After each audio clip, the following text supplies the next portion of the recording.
Nakipag-3 kasama ang husband ko pero ito pa pala ang magdadala sa akin sa isang nakakatakot na sitwasyon.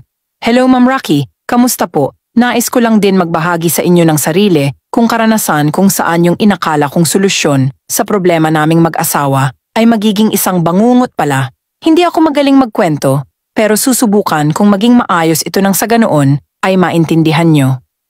Kami ng asawa ko ay magkasama na ng halos 15 taon.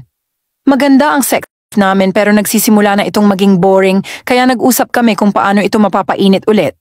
At nagkasundo kami sa isang idea, ang makipag-threesome. Sabi niya, siya ang pipili ng lalaki na makakatali ko at ako naman ang pipili ng babae na makakatali niya. At yun ang naging kasunduan namin at pumayag naman ako. Gusto ng husband ko sa babae ay maliit at payat. Kahit na ako ay 5 talampakan at 8 pulgada at may malalaking suso. Kaya pumili ako ng maliit at maganda na babae na agad niyang nagustuhan. Nag-enjoy kami ng husto at nagkasundo na magkaroon pa ng second round sa susunod na linggo. Kinabukasan naman kaming 3 nung lalaki na kinuha ng husband ko ang nakaschedule at dahil sa nag-enjoy nga ako sa naging result, mag-set din ako ng isang surprise para sa katapusan ng buwang ito kasama siya at 2 kaibigan niya para mas may thrill. Kaya sa makatwid magkakaroon siya ng 4 na babae kasama ako at sobrang na-e-excite ako sa kakaibang sorpresa kung iyon sa husband ko. Ang husband ko naman, pumili siya ng isang mataas na lalaki mga nasa 6 na talampakan at 5 pulgada ang taas may malaking muscle alam. Kasi ng husband ko na hindi talaga ako mahilig sa lalaking malaki ang katawan. Noong magsimula na kaming magtsuktsakan sa kama, grabe ang galing ng lalaki na iyon at sobra akong nag-enjoy. Ginanap nga pala namin yung ibang eksperimento na iyon sa bahay namin. Ang asawa ko ang unang natapos at sinabi niyang kukuha siya ng inumin at maninigarilyo.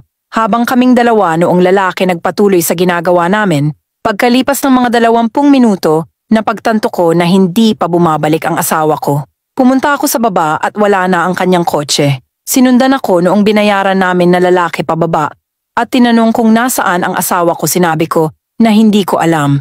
Alam mo Ma'am Rocky, nung napagtanto niya na kaming 2 lang yung nasa bahay, bigla niya akong hinawakan at sinabi, ibig sabihin niyan, pwede tayong magtsuktsakan ulit. At sinimulan akong halikan. Sabi ko hindi na. Tapos na ang session namin. Literal na binuhat niya ako at dinala pataas para akong isang basahan sa kanya. Nagpupumiglas ako habang sinisigaw na tama na at tapos na ang laro namin pero tinawanan niya lang ako at sinabi na alam niya daw na gustong gusto ko pa. Nagpatuloy siya sa ginagawa niya at kinakabahan na ako. Malaki at malakas siya at alam kong hindi ko siya kayang labanan. Sabi niya, nangako ang asawa ko sa kanya ng isang gabi ng serbisyo at 1 oras lang ang nakuha niya kaya gusto pa niya ng higit pa. Sabi ko hindi at pinakiusapan ko siyang umalis na. Pero sa halip na bitawan ako, nagsalita siya na aalis lang daw siya. Kung gagawin daw namin ulit magtsuktsakan sa mas marahas na paraan, umiling ako kasi nawala na yung gana ko at napalitan na ng pag-aalala. Dahil nga sa bigla ang pagkawala ng husband ko pero hindi pa din siya natinag at lumapit sa akin na masama ang tingin.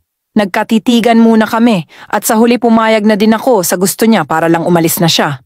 Pagkaalis niya, sinubukan kong tawagan ang asawa ko pero hindi siya sumasagot. Tinawagan ko ang kanyang mga kaibigan at pamilya pero wala ni isa sa kanila ang sumagot. Nakatayo ako buong gabi na natatakot at nang sa wakas ay dumating siya mga around 6:00 ng umaga na siguro yon. Nagalit ako sa kanya at sinabi ko kung ano ang nangyari at tinanong ko kung saan siya pumunta. Sabi niya, nagpalamig lang daw siya dahil nakaramdam daw siya ng kakaiba. Tinanong ko siya na paano niya ako nagawang iwan sa lalaking hindi naman namin lubos na kilala na muntik nang makagawa sa akin ng higit pa sa napagkasunduan nila. Sinabi ko din kung ano pa yung mga ginawa sa akin noong lalaki pero sa halip na maging concern siya, sinabi lang niya na natikman mo na siya, 'di ba? At may pagkakataon ka nang masolo siya, bakit hindi mo pa sinulit? Sa sinabi niyang iyon sa akin biglang bumuhos ang luha ko. Hindi ko matanggap na ganun niya lang ako pagsabihan ng kung ano-ano kaya sa galit ko umalis ako ng bahay noong araw ding iyon. Nagpalipas ako ng ilang araw sa mga kapatid ko, sinundan niya ako doon at pinilit na makipag-usap sa akin. Ipinaliwanag niya kung bakit daw siya biglang umalis nung gabi na yon.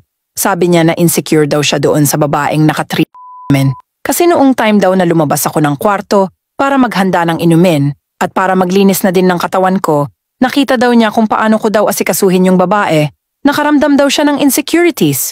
Sabi ko napakababaw mo para iwan ako ng ganon-ganon lang. Pero sa huli, napaamin ko din siya sa tunay na dahilan bakit siya umalis nung gabing iyon. Sabi niya sinadya daw niya na umalis para daw masolo ako nung lalaking kinuha niya para sa akin.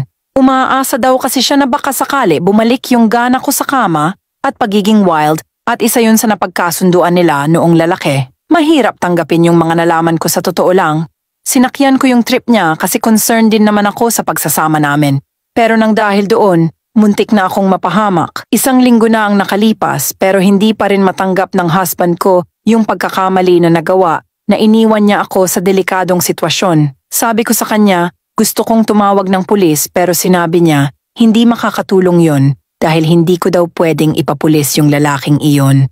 Dahil kami daw ang may kagustuhan na kunin yun bilang bayaran. Sa nangyaring iyon parang gusto ko nang iwan ng husband ko at i-report yung lalaki na kinuha niya. Ngayon magulo na ang isip ko kung ano ba ang dapat kong gawin. Alam ko na isang malaking katangahan yung ginawa namin ng husband ko pero hindi ko naman alam na may iba pa pala siyang plano. Now kung kayo ba ang tatanungin valid ba yung reason niya or yung idea niya para lang manumbalik yung pagiging wife ko sa kama, tatanggapin ko po ang anumang masasabi niyo sa ginawa namin ng husband ko. Pero sana may makapagbigay pa rin sa akin ng tamang advice kung ano ba ang dapat kong gawin. Maraming salamat po sa inyong lahat, lalo na sa iyo Ma'am Rocky, kung sakali man na ito ang ma-featured mo sa iyong page. God bless po.